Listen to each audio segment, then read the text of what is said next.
पण जी काही इंटरनेटवर माहिती असते त्याच्यावरून आधारित मी विश्लेषण करून ते नियम त्याला लागू होतात की नाही याचा मी फक्त अभ्यास करतो. आता लेटेस्ट बघा, राम नाईकाचं उदाहरण घ्या. कॅन्सर होऊन ते वरती आले पण हरले इलेक्शनमध्ये. कॅन्सर बरं झाला पण ते इलेक्शन हरले. तर तुम्हाला अशा अनेक उदाहरणं दिसतील की तो जीवनात एका ठिकाणी अपयशी ठरला, दुसऱ्या बाजूला सक्सेसफुल ठरला. त्याच्यावर निवडणुकीतलं यश आणि त्या व्यक्तीचं वैयक्तिक यशापयश ह्याचा संबंध आहे निश्चितपणे.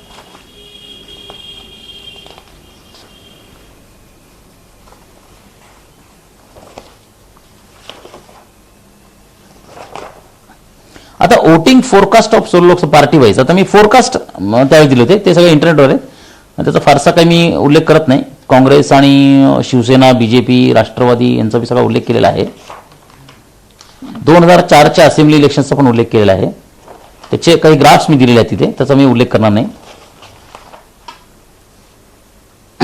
त्याच्यामुळे ह्या ज्या वोटर्स माइंडसेट फॅक्टर्सचा जो विषय आता समाप्त करत असताना मला आपल्याला एवढं सांगायचं आहे की येणाऱ्या विधानसभा निवडणुका 2009 मध्ये 288 विधानसभा मतदारसंघांचा वातावरण शक्तीमध्ये बदल होणार कसा आहे, नेत्यांच्या कॅन्डिडेटचे वेवलेंथ काय, नेत्यांचा परिणाम काय होणार, असे 10 ते 12 पद्धतीने त्याचे निष्कर्ष काढून ते मांडणार आहे.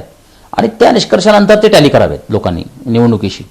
इथे मला आणखीन एक सांगायचं आहे की मी कुठल्या प्रकारचं भाकीत वर्तवणारा किंवा कुठल्या पक्षाला बांधील असणारा, कुठल्या पक्षाचा मी कार्यकर्ता नाही आहे. दुसरा असं माझा कुठला छुपा अजेंडा नाही आहे. सगळ्या पक्षामध्ये माझे मित्र असलेले आमदार आहेत, पक्षाचे कार्यकर्ते आहेत, नेते आहेत, अत्यंत परस्परविरोधी लोक माझ्या संपर्कात असतात. आणि सुदैवाने हे सगळ्या पक्षाच्या लोकांना माहिती आहे. त्याच्यामुळे अमुक पक्ष निवडून यावा किंवा अमुक पक्षाला फायदा व्हावा असं काही नाही, कारण हा सगळा इंटरनेटवर डेटा आहे. मला वाटतं ह्याचं उत्तर स्वामीजीने यशवंतमध्ये तेव्हाच देऊन ठेवलं होतं. त्याने सांगितलं की हे नॉलेज आहे, हे संशोधन आहे, ह्याचा उपयोग करण्याचा लोकसभेत दोघांना अधिकार आहे. तर हे संशोधन इंटरनेटवर उपलब्ध केल्यानंतर ह्याचा फायदा घेऊन कोणी काही चांगले निर्णय घेत असेल, जनसेवेचं व्रत घेत असेल, चांगले संकल्प करत असेल, तर चांगलीच गोष्ट आहे. मला नाही वाटत की ह्या कोणत्या डेटाचा दुरुपयोग होऊ शकेल. आणि म्हणून ह्या सगळ्या डेटा करत असताना अतिशय तर्कशुद्ध भाषेमध्ये कुठलाही वैयक्तिक विषय न ठेवता, कुठलेही वैयक्तिक हेवे दावे किंवा कुठल्या पक्षाला फेवर असं काहीही नाही ह्याच्यात केलेलं नाहीये.